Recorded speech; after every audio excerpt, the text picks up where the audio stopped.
क्या है आयुर्वेद?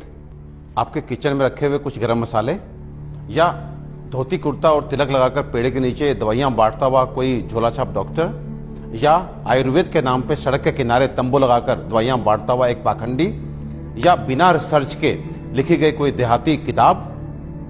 अफसोस की बात है कि हम में से अधिकतर लोग यही मानते हैं और यही जानते हैं, और इसी चूक का परिणाम है कि आज हमें यह दिन देखने को मिल रहा है।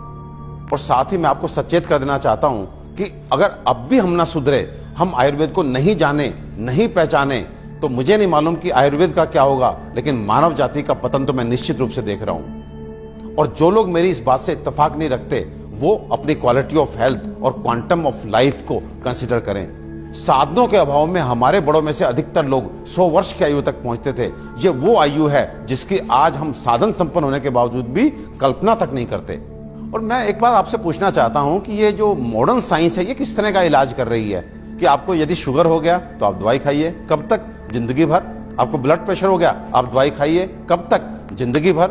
आपको थायराइड हो गया, आप दवाई खाइए, कब तक? जिंदगी भर। आपकी किडनी खराब हो गई, बदल दीजिए। आपका लिवर खराब हो गया, बदल दीजिए। आपको गांठ हो गई, काट डालिए। ये किस तरह की चिकित्सा है? और ये चिकित्सा नहीं, ये केवल सिम्टम्स को दबाना है, क्योंकि ये बाहर से आपको नॉर्मल रीडिंग देते हैं, शुगर ठीक है, ब्लड प्रेशर ठीक है, लेकिन अंदर बीमारी अपना काम कर रही है। 15 साल बाद आपकी किडनी खराब, किससे? शुगर से, ब्लड प्रेशर से। आज का नर्वस सिस्टम खराब, आपकी आंखें खराब, आपको ये कॉम्प्लिकेशन, आपको ये कॉम्प्लिकेशन।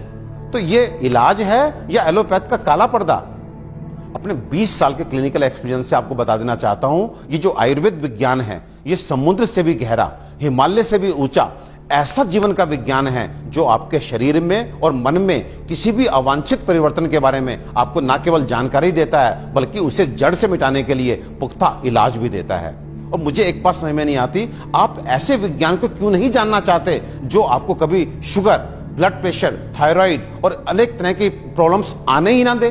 और यदि दुर्भाग्य से आ गई, आपके जेनेटिक कॉम्पोजिशन इस तरह का है कि आपको ये बीमारियां लग जाती हैं, तो इनसे कैसे आप बचे रहें और कैसे आप ठीक हो सकते हैं, इसके बारे में भी पुख्ता जानकारी दे।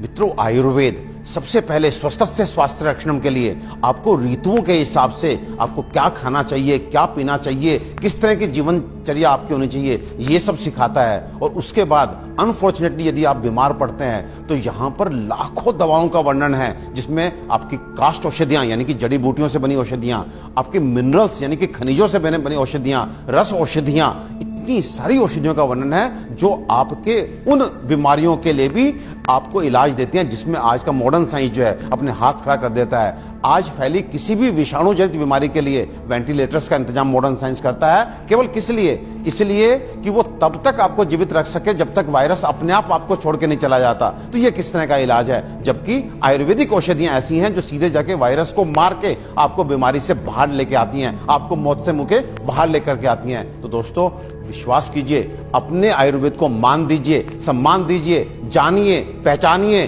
अपनाइए और अपने जीवन को, अपनी हेल्थ को अच्छा कीजिए।